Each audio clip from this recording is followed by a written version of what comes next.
죽음을 통해 삶을 생각해보는 예술 명상 인터뷰 다시 삶. 안녕하십니까. 다시 삶의 안내자 이정훈입니다. 푸른 언덕이 한가로운 이곳은 조선의 지장 권율 장군의 묘입니다. 권율 장군은 마흔 전까진 세상의 권세와는 거리가 멀었다고 합니다. 지인들이 그만 벼슬을 얻어야 하지 않겠느냐라고 했을 때 옛날 강태공은 80에 영달했는데 내 나이 반밖에 되지 않았는데 벼슬은 무슨 벼슬이냐라고 했다고 합니다. 권율 장군이 역사를 이끈 지장이 되었던 건 아마도 이처럼 나이에 연연하지 않고 자신의 계획과 신념을 가지고 있었기에 가능한 게 아니었나 싶습니다. 죽음을 통해 삶을 생각해보는 예술 명상 인터뷰 다시 삶. 오늘은 어둠 속에서 본질의 아름다움을 찾아가는 목탄 화가 이재삼 화백님과 죽음을 통한 삶의 본질에 대한 이야기를 나눠보겠습니다. 선생님 안녕하세요. 안녕하세요. 네. 안녕하세요. 제가 선생님 작품을 잘 몰라서 죄송하지만 네, 인터뷰 전에 영상을 통해서 봤습니다. 제가 너무 다른 작품들과는 달리 목탄이라는 독특한 소재를 사용해서 그림을 그리셨는데요. 달빛이라고 하죠. 네. 그 모티브가 되는 것이요. 네, 그걸 통해서 작품을 보다 보니까 오늘같이 환한 대낮이 아니라 조금 달밤에 선생님과 산책하듯이 얘기를 나눴으면 어땠을까 하는 생각이 많이 듭니다. 요즘에 코로나 때문에 아무래도 작품 활동하시는 분들 기회가 많이 줄었는데요. 요즘 근황에 대해서 한 말씀 부탁드리겠습니다. 작가는 뭐 어차피 작업실에서 직구하고 운동하는 게 기본이기 때문에 코로나 사태가 있든 없든 그냥 평심으로 작업을 하고 있습니다. 다만 이제 그 전시 그 해외 교류전이나 뭐 그런 부분에서 조금 연기가 되고 그러는데 뭐 코로나 회복되면은 일정 소화하면 되겠죠. 그 코로나와 상관없이 그 작가는 작가로서 또 묵묵히 작품 활동에 매진해야 된다는 말씀으로 제가 들었고요. 혹시 지금 전시회 중이신가요? 아, 전시 지금 안산에 있는 그 사립미술관에서 한 작가 한 20명 정도가 인물로 주제를 한 전시에 제가 그 숲 시리즈, 달빛 시리즈 하기 전에 그 인물 작업했던 거 대작 한 4, 5개나 되는 작품 한 점 출판해놨습니다. 잘하겠습니다.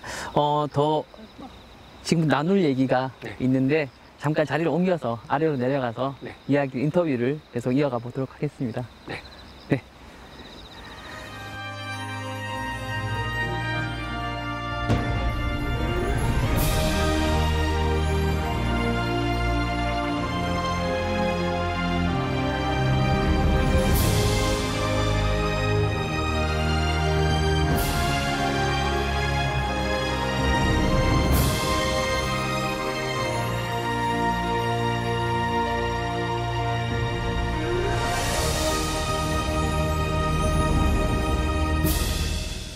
자, 이재삼 선생님 지금 아래로 오셨는데요. 간단한 소개를 좀 듣고 시작하도록 하겠습니다. 네, 안녕하세요. 작가 이재삼입니다. 근데 세상에서 저한테 목탄 화가라고 하는 경우도 있고 달빛 화가라고도 그런 호칭을 주는데 저는 그냥 작가입니다. 세상은 수식어를 좋아하죠. 근데 저는 그런 수식어 빼고 작가로서 제가 할 수 있는 그 일에 집중하는 사람이고요. 밤을 그리고 있습니다. 대부분 회화하는 사람들이 스펙트럼 그리고 있죠. 빨주노초, 파남보로, 물감으로. 근데 저는 자연 재료인 목탄, 서구에서는 드로잉 재료인데 저희 동양 생각으로 보게 되면은 수치죠. 수치로 생각을 하고 그 숯 재료로 회화 재료로 업그레이드 시킨 작가 이재상입니다. 선생님 작품을 이렇게 보면서 두드러진 특징이라고 하면 방금 달빛 화가라고 말씀해 주셨는데 너무 좀 감성적이고 좋은 닉네임 같은데요. 흑과 백, 밝음과 어둠으로 선생님이 작품 세계를 표현하시지 않습니까? 음에 대한 어떤 예찬을 독특하게 해내고 계시는 그 작가님이라고 제가 알고 있습니다.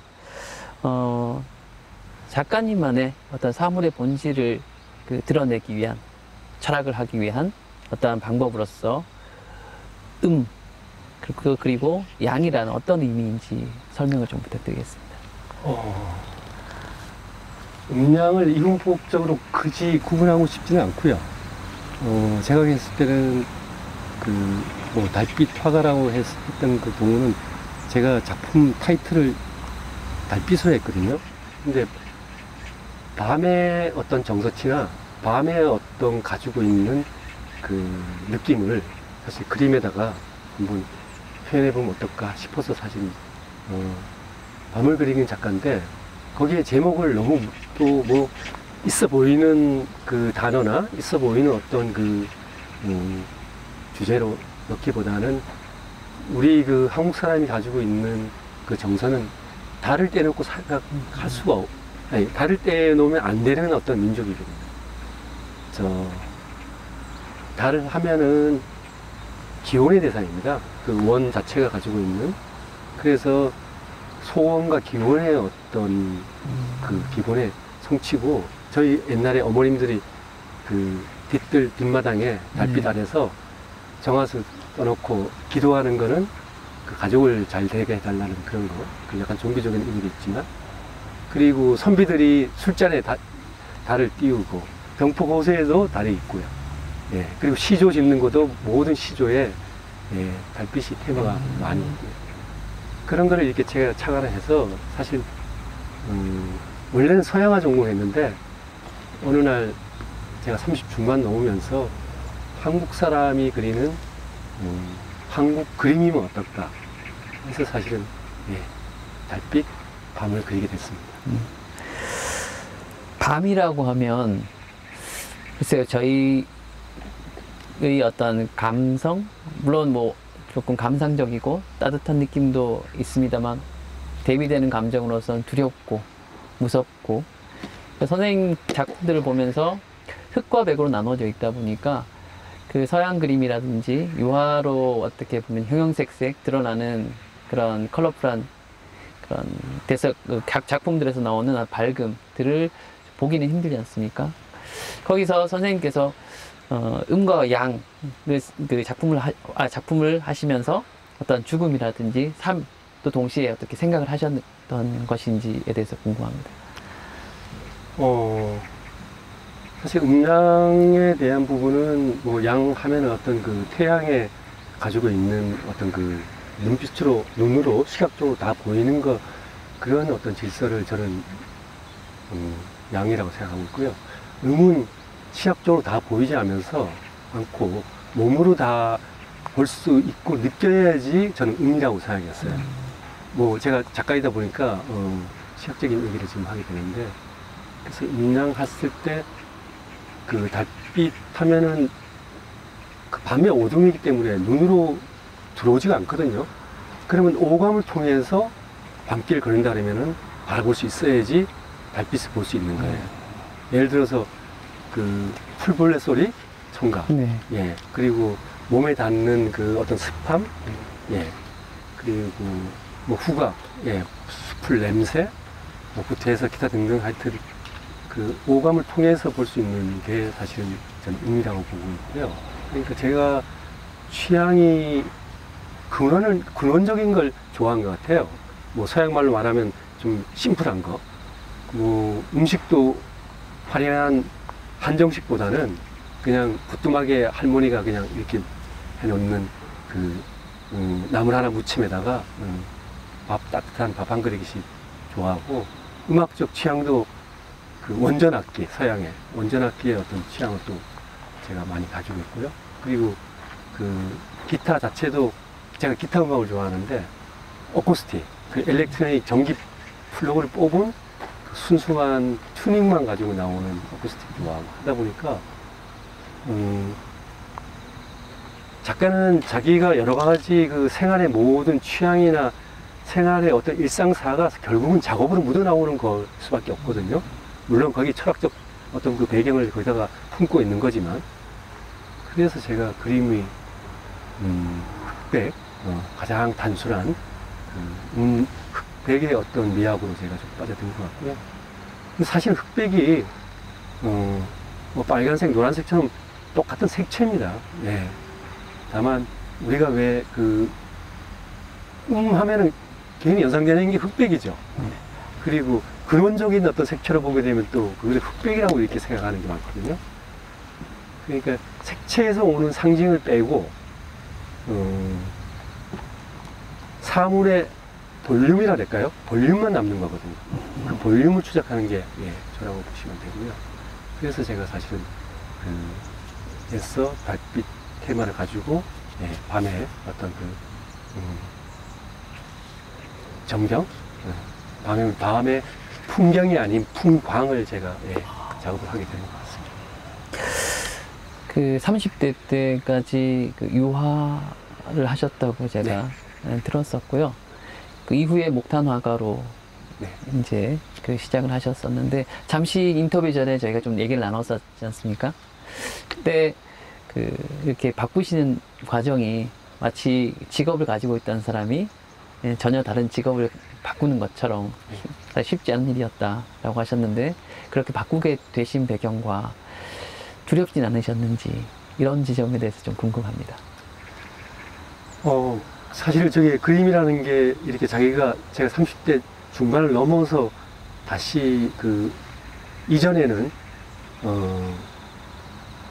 학교에서 배운 거는 유치원부터 크레파스, 초등학교 때도 크레파스, 중고등학교 때 수채화, 그리고 헤게모니한 하얀 그 석고상, 그리고 대학 오면은 유화, 그리고 서양의 어떤 조형론, 그게 기본이에요. 근데 저희 그 미술뿐만 아니라 우리나라의 전반적인 어떤 그 아카데믹 안에서 이루어진 일이 그런 질서가 더 크지 않나 생각되고요. 그래서 제가 저 역시 마찬가지로 뭐 유화하고 설치미술까지 했었죠. 30대 초반에는. 근데 어느 날 제가 갑자기 깨달은 게 내가 한국 사람인데 왜 그 서양의 어떤 모든 것이 조형론이나 서양의 어떤 생각의 모든 것이 매몰돼서 기법이나 그림을 그리고 있지 하는 캐시마크를 두는 순간 제가 많이 바뀌었죠. 다시 시작하자는 의미로. 그러다 보니까 이전에 제가 배웠던 공부했던 그런 어떤 습관들을 다 쓰레받기에 쓸어서 버리지는 못하고 습관화되어 있으니까 한쪽으로 밀어놓고 제가 생각했던 그 작업, 그 작업으로 다시 재탄생하게 됐죠. 근데 작가가 30대 이렇게 오면서까지 여태까지 자기가 이루는 그 최소한의 자기 색깔이 있는데, 그걸 한 번에 이렇게 다 뒤집어 놓는 건 쉽지는 않았어요. 그래서 저한테는 커다란 용기가 필요했죠. 죽느냐 사느냐, 그렇지 않으면 완전히 폐인으로 가느냐, 뭐 이런 어떤 부분도 생각도 해봤었죠. 그래서 작업을 제가 사실은 그래도 용기를 내서 회화 작업으로, 목탄으로 사실은 작업을 했는데, 지금 생각해보면은 잘했던 것 같아요. 왜냐면은 제가 하고 싶어서 한 거니까, 뭐 그게 세상에 성공을 하든 성공을 못하는 간에 그거는 큰 의미가 없었던 거 아닌가 생각이 들어요. 결국은 작가는 자기 안에서의 자기 그 부분의 철학이 끝판왕을 보일 때 결국은 작가가 되는 거거든요. 제가 흔히 이런 얘기를 합니다.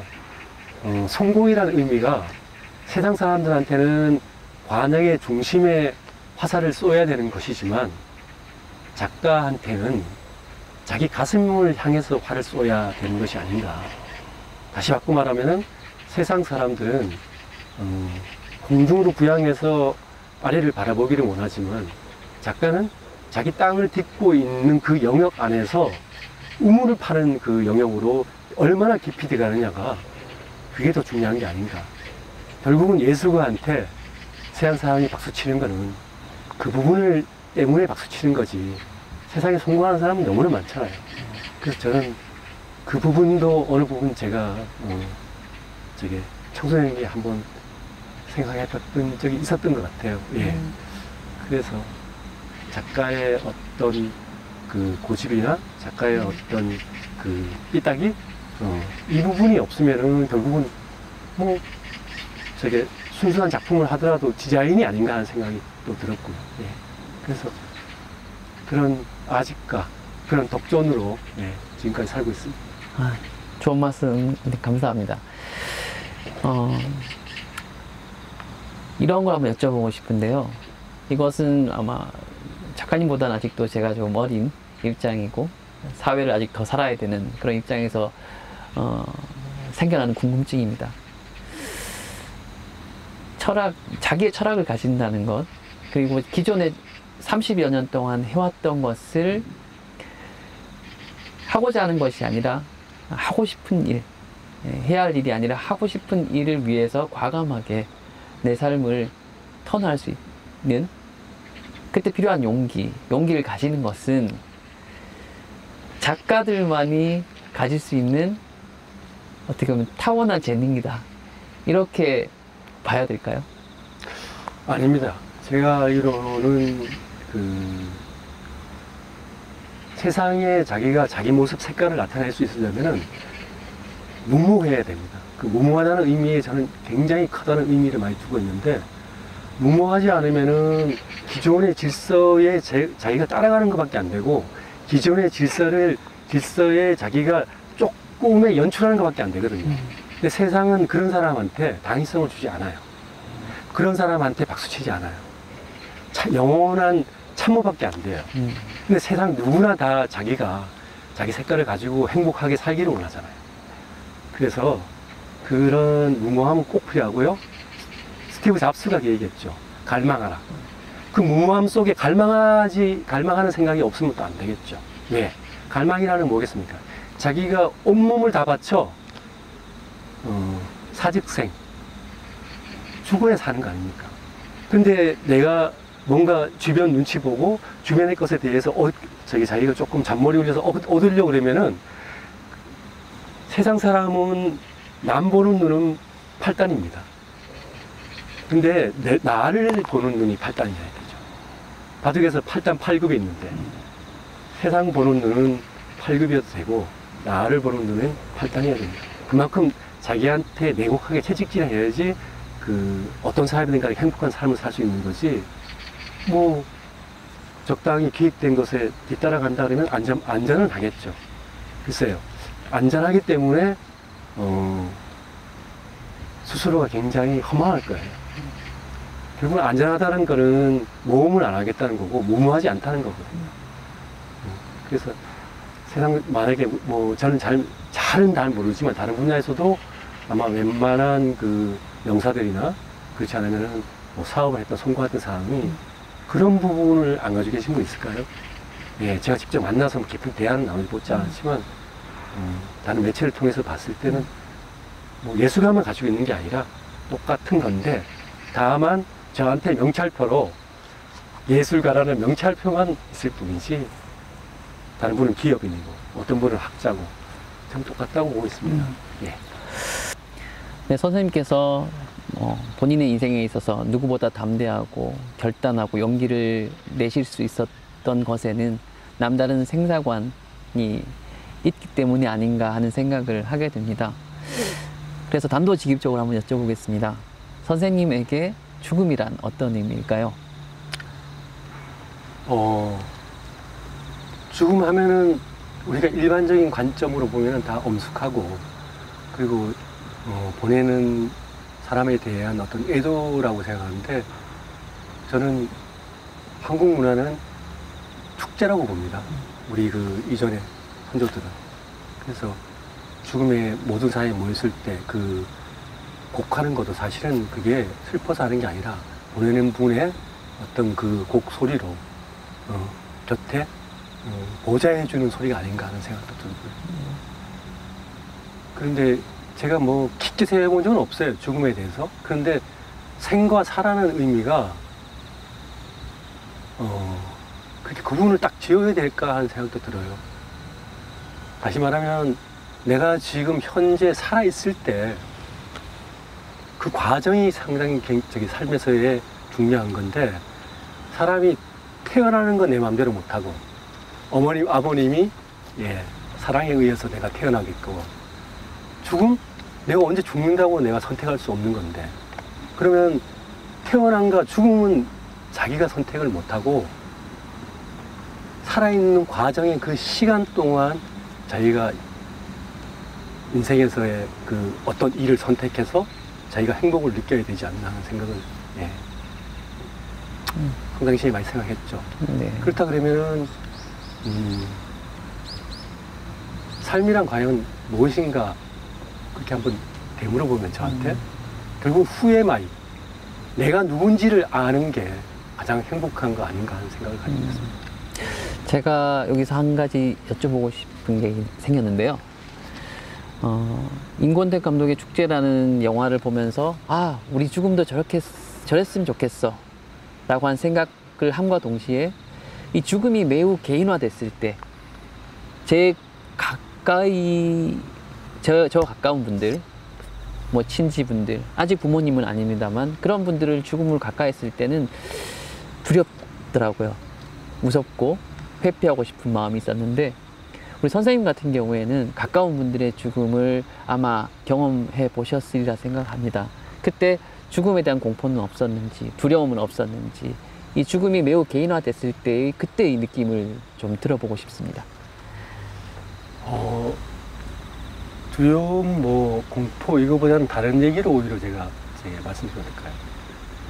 꽃이, 한 해 피는 꽃이 월동을 한다 그러면은 그 꽃이 내년에 필 때는 똑같은 꽃이 아닙니다. 씨앗이 내리는 꽃은 씨앗이 떨어져서 그 자리에서 다시 소생하는 거고요. 나무도 나뭇잎이 작년에 있었던 나뭇잎이 아니라 올해 나뭇잎이 새로 지금 녹음이 져 있는데, 올해 새롭게 1년어치의 잉태돼서 그 땅의 기운과 하늘의 기운을 받아서 새로 나온 싹이거든요. 그러니까 세상의 어떤 그 모든 자연의 이치는 생성과 소멸이에요. 근데 그 생성과 소멸을 인간 중심으로 생각하다 보니까, 왜? 나는 영원히 살 줄 알았는데 억울하고 원통하다고 생각하지면은 그게 공포고, 자연의 어떤 이치로 생각한다 그러면은 사실 그냥 그야말로 자연스러운 거죠. 자연스럽다는 말이 그렇게 해서 나온 거죠. 당연한 거고. 다만 내가 살아있을 때 얼마나 나 자신에 대해서 행복함을 가졌었느냐 못 가졌느냐, 그게 커다란 문제인데, 그 생각은 안 하고 끝까지 자기가 살 거라고 믿고, 그렇지 않으면은 죽음에 대한 것을 미리 어느 부분을 자기가 준비하지 못했을 때, 그럴 때 그 불행한 거 아닌가. 저는 공포보다는 그 차이고요. 저 역시 그 부모님 다 안 계시는데, 아버님 돌아가시고 생각나는 거는, 아버님, 부모님 계실 때는 왜 회사에서 중간 참모가 있잖아요. 위에 CEO가 있으면. 아버님 계실 때는 아버님이 CEO였어요, 가정에서는. 그리고 우리 아이들은 말단 직원이고, 그럼 그때는 제가 중간 차장이나 과장이나 됐었겠죠. 참모였겠죠.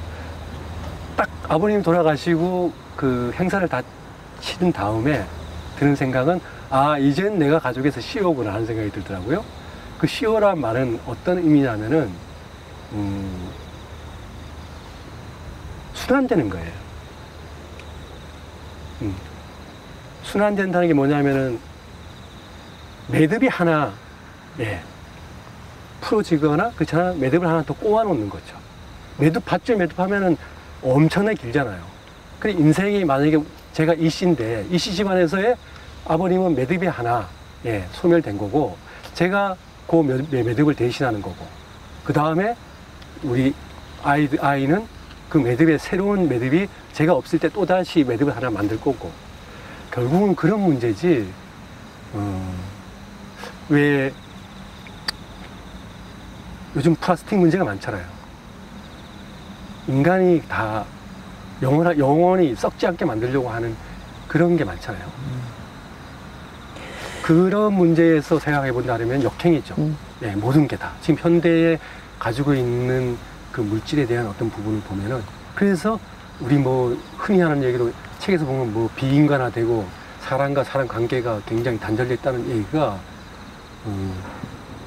물질에서 오는 그 풍요 속에서 오는 것도 있지 않겠나. 예, 현대화된 물질에서. 저는 그런 생각을 갖고 있습니다. 현대인들이 사실 당면에서 사는 것에 대해서 굉장히 관심을 가지는 반면에 네. 지금 노년기에 접어드신 분들의 문제가 뭐 고독사라든지 네. 그런 문제가 사회적으로 많이 불거지고 있다 하다 보니까 네. 죽음이 굉장히 어떻게 보면은 비극처럼 비춰지는 부분도 있는 것 같고요. 그리고 일반적으로 죽음에 대해서는 생각하고 싶어 하지 않으려는 터부시해버리고 기피해버리고자 하는 생각들이 많은데, 그렇게 해서 막상 주변에 본인에게 죽음이 닥쳤을 때는 매우 당황스러워하고 또 불행해하는 모습들을 많이 봅니다. 네, 이런 분들이 죽음을 조금 더 친숙하게 네. 받아들이고 죽음을 삶에서 좀 받아들일 수 있도록 하기 네. 위해서는 어떻게 하면 좋을지 작가님 혹시 조언을 해주실 게 있으면.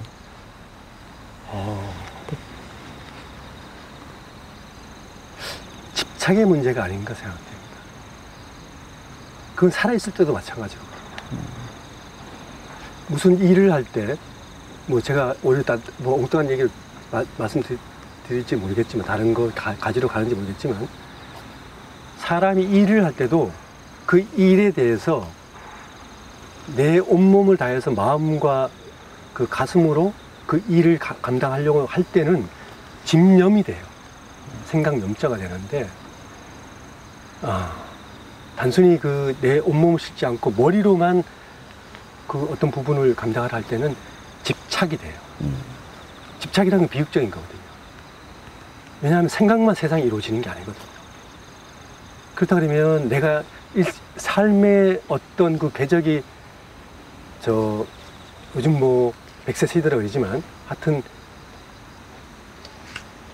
70, 80년으로 놓고 보면은 그 궤적을 내가 웬만큼 어느 정도까지 집념이나 자기가 가슴으로 삶을 대했다 그러면은 세상에서 나한테 말하는 성공을 하든 안 하든 그건 그렇게 중요하지 않아요. 왜? 그 집념을 가지고 자기가 온몸을 해서 삶을 살았다면 배려를 하게 돼 있거든요. 배려를 못하는 사람이 주로 집착을 하거든요. 자기 것에 대해서. 결국은 삶의 문제는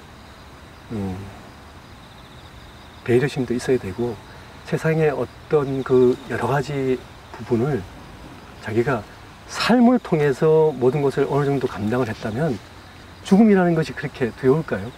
그렇지 못한 경우에 주로 나중에 나이가 어느 정도, 우리 뭐 옛날에 한갑, 뭐 이게 칠순 얘기하지만, 나이가 하여튼 이제 그 사회의 구성원으로서 정년 퇴직을 하거나 퇴임했을 때 자기로 다시 돌아오는 거잖아요. 그랬을 때 오는 그 강박관념이 아닌가 하는, 예, 고통이나 뭐 아까 말씀하셨듯이 그 부분 강박관념이 아닌가 생각됩니다. 그래서 제가 이 말씀을 드리고 싶어요. 불교에서 임석이라는 말이 있거든요. 숲을로 돌아간다. 그거는 준비하고 있어야 돼요. 그거는 때가 되게 되면은 숲으로 돌아간다는 의미는 자연으로 돌아간다는 말이에요. 제가 뭐 불교 신자는 아니지만 준비해야죠. 자기 준비할 때는 그런 비극은 없을 거라고. 선생님, 우리 삶이 언제까지 지속될지 모르겠지만, 선생님 개인적으로 지금 삶의 어느 지점까지 와 있다라고 생각을 하시고 계시는지 궁금하고요. 그리고 이후의 삶을 나는 어떻게 살아가야 할 것 같다, 살아가겠다. 그 이후의 삶이라는 것은 이제 죽음을 마주하고 살아가는 선생님의 어떤 생각, 다짐, 의지, 이런 생각들을 조금 들어보고 싶습니다.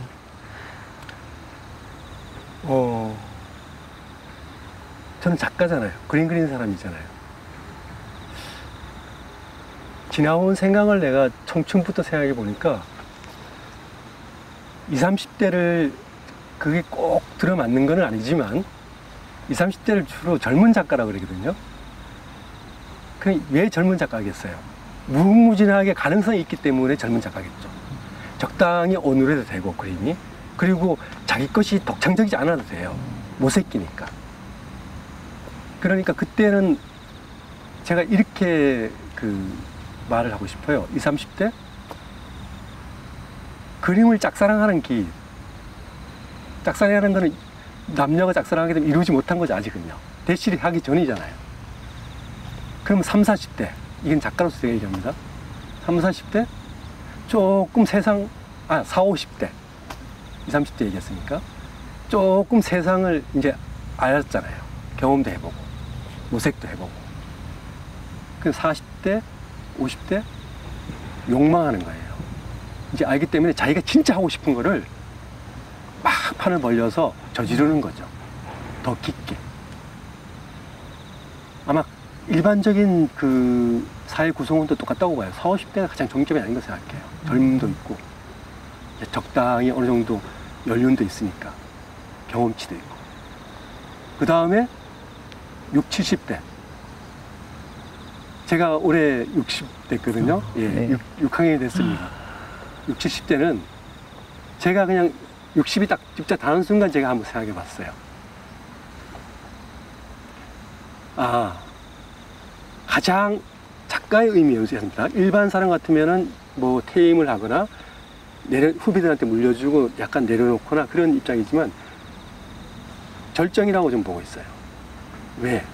예순이신 지금이 절정이다. 예술가로서는. 네. 60, 70대가 절정이라고 보고 있습니다. 왜? 예술가는 끝까지 자기가 힘 있을 때까지 붓을 들고 있어야 되거든요. 그리고 일반 우리가 알고 있는 직업 달리 녹익어 있어요. 예를 들어서 김치로 얘기하면은 우리 겉절이 김치가 있죠. 바로 먹을 수 있는 그 신선함 속에서 그건 젊음이죠. 김장김치가 있죠. 그건 1년을 준비하는 김치죠. 그거는 어느 정도 적당히 준비하는 과정이죠. 그래서 제가 그거는 중견 작가가 좀 맞는 것 같고요. 근데 제가 올해 60이다 보니까 이거는 젊음은 아니에요, 이제는. 저도 락 스피릿 정신을 못 살아요. 그러면 곰삭은 김치가 돼야 되지 않나 생각했어요. 썩지 않아요. 2, 3년 잘 삭히면은 이거는 5, 6년 놔둬도 된장도 마찬가지잖아요. 작가는 20대, 30대, 40대, 50대를 거치면서 그 기간에 쌓여있던 것은 뭐냐 하면은 그림에서는 기법이나 철학이 나름대로 녹아있는 거고 그걸 잘 가지고 60대에 진짜 자기가 하고 싶은 녹익은 그림을 하라는 거고 그 다음에 그거 아닌 일반적인 삶에서는 작가가 예술가는 다 배고프다 그러잖아요. 그 배고프다는 말은 적당한 월급이 들어오는 것도 아니고 그림 한 점 바로 팔리는 것도 아니기 때문에 아마 그렇게 말한 것 같아요.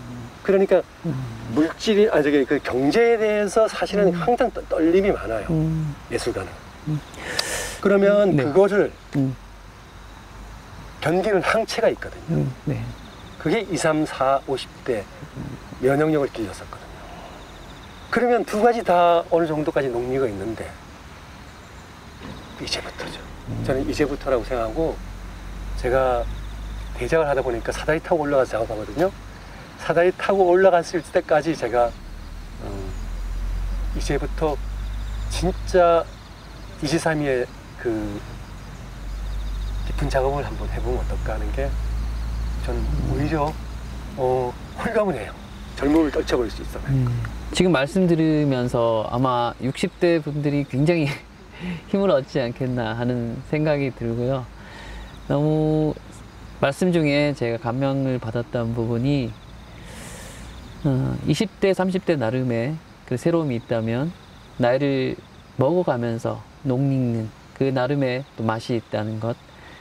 그렇다고 한다면 하루하루 매일 살아가는 게 작가님에게도 새롭겠습니다.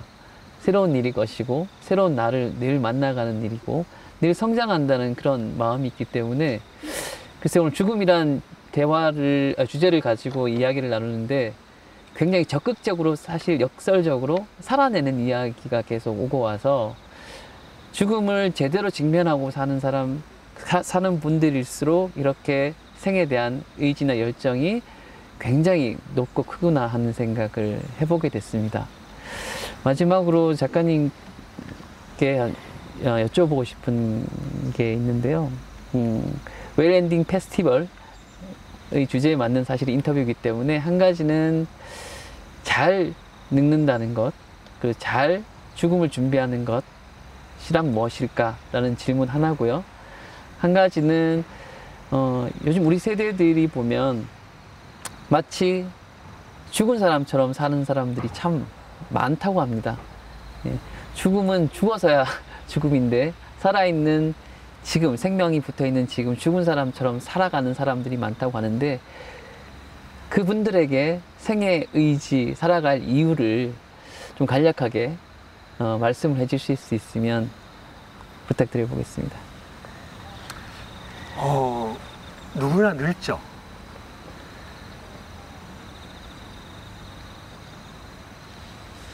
육체의 주름에 민감한 것보다 마음의 주름에 민감한 게 어떻겠나 싶습니다. 나이가 10대든 20대든 마음과 영혼의 주름이 늙어 있으면 할아버지의 70 주름보다 못하겠죠. 그 삶은 주름이 그런 거 아닌가요? 펴지려면 어떻게 해야 될까요? 아니죠. 자기가 일상에서 네. 자기가 어느 부분은 정원 가꾸듯이 가꿔야 되겠죠. 그건 기본이겠죠. 세상에 힐링이 누가 던져주는 게 아니잖아요.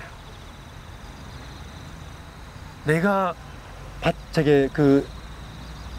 기름기진 땅을 만들어 놓을 때 농작물이 잘 자라듯이 땅은 내가 만들어야 되는 거죠.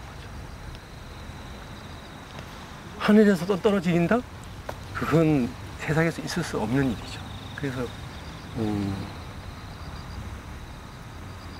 저도 청춘 아니지만 애써 마음과 가슴과 영혼의 주름에 민감하려고 사실은 그러고요. 그 다음에 두 번째 질문하신 거는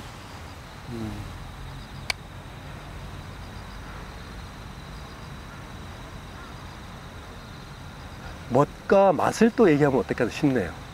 우리나라 어휘가 굉장한 어휘가 있어요. 멋 하면은 앞으로 튀어나오는 그거고, 맛 하면 안으로 들어가 있는 그 차이인데, 멋은 바깥이잖아요. 외형적이고 어떤 형식이 더 강한 거고, 맛 하면은 내 안에 내재되어 있는 거나 마음속에 있는 거나 그렇지 않으면 내 생각이거든요. 요즘 젊은이들이 너무 멋에 빠져 있는 것 같아요. 멋의 트렌드에 민감하고 한쪽으로 너무 치우치면 편식하면 영양가 균형가가 깨어지죠. 그렇다고 내면에 너무 충실하는 건 아닙니다. 저는 맛은 내면이라고 보고 있거든요. 양쪽의 시소 게임을 적절하게 해서 결국은 자기 삶을, 인생을 건강식으로 만들어야 되지 않나. 예. 그럴 때 요즘 상대적 박탈감이잖아요. 자본시대고 물질화 시대이기 때문에 그 부분에서도 조금 자유로워질 수 있지 않겠느냐. 네, 감사합니다. 네, 정말 마지막 질문입니다만 좀 너무 앞선 질문이긴 합니다. 선생님이 완성하고 싶은 최후의 작품, 마지막 작품은 어떤 것이 될지 사뭇 궁금해지는데요. 거기에 대한 힌트라도 조금 주실 수 있으실까요? 코로나 사태 때문에 제가 계획이 5년이 앞당겨졌어요. 근데 코로나 하면은 누구나 다 지금 다 힘들잖아요. 저도 처음에 몇 달 동안 힘들었죠. 3월달에 개인전 했는데 바로 코로나 와가지고 한 달 내내 사실은 저도 전시장 안 나가고 그러면서 작품을 다 싸서 작업실에 와서 많은 생각이 들더라고요. 아, 세상의 질서가 많이 바뀌었구나. 그럼 나는 어떻게 하지? 하고 다시 내 문제로 돌아봤어요. 저는 어차피 그림 그리는 사람이니까 그래서 제가 어느 정도 지금보다 조금 더 그 그림을 벌려볼 수 있을 안정이 될 때, 안정된다는 말은 뭐 그 결국은 그거겠죠. 재료나 뭐 여러 가지를 내가 더 살 수 있는 그 돈이 있을 때를 말할 수 있겠죠. 현실이 바꿨어요. 발상의 전환을 하거나 역발상으로 제가 바꿨습니다. 제가 한 달 전부터 말년까지 제가 M 프로젝트라고 MOON 달 프로젝트라고 해서 제가 말년까지 해봐야 될 프로젝트를 제가 세워놓은 게 있었는데 65세부터 달렸었어요. 근데 제가 지금 60으로 5년이 앞당겨졌고요. 세상은 계획을 세워서 되는 게 아니더라고요. 순간순간 그때그때 분석하지 말고 직관으로 바로 직관으로 했는데 그 다음에 또 생각이 바뀌어가지고 아무리 분석해봤자 결국은 직관이 저는 맞다고 봐요. 그때 그 당시의 상황에서. 그래서 저는 오히려 위기가 기회인 곳으로 오히려 제가 발상의 전환을 해서 M 프로젝트인데 조금만 기뜸을 제가 해드리면은 제가 대작을 해왔는데 6, 7m 했거든요. 근데 그게 대작이 아니더라고요. 제가 원래 하고 싶었던 작업은 제가 사이즈는 말씀 안 드리겠지만 죽기 전에 그 사이즈 생각했던 거는 해야지 제가 땅을 치고 원통이 하지 않으면서 죽을 것 같아서 지금부터 그 준비를 제가 하고 스케치 지금 단계로 설레임과 기쁨으로 맞이하고 있습니다. 그때 작품이 완성될 때 저도 꼭 보러 갈 수 있도록 하겠습니다. 네. 그 한 작품으로 제가 개인전 하면 어떻겠나 싶습니다. 너무너무 기대가 됩니다, 선생님. 네, 감사합니다. 네, 오늘 선생님과 이렇게 얘기 나눠봤는데요. 정말 개인적으로도 도움이 많이 됐고, 이 영상을 보시는 그 여러 세대, 젊은 세대들 나름 또 60대 이상 분들도 큰 어떤 응원과 열정을 받지 않았을까 싶습니다. 오늘 나와주셔서 대단히 감사합니다. 네, 감사합니다. 고맙습니다. 네, 오늘은 달빛 화가 이재삼 작가님을 모시고 이야기를 나눠봤습니다. 허무주의자, 염세주의 철학자로 종종 오해받는 철학자죠. 쇼펜하우어가 이런 말을 했습니다. 삶을 기피하는 인간은 겁쟁이가 아니라 비정상적인 인간이라고 말이죠. 늘 죽음을 생각했기에 소멸해 가는 시간을 그 누구보다 소중히 다루었던 그 철학자의 말을 끝으로 죽음을 통해 삶을 생각해보는 예술 명상 인터뷰 다시 삶, 오늘은 여기에서 마치겠습니다. 감사합니다.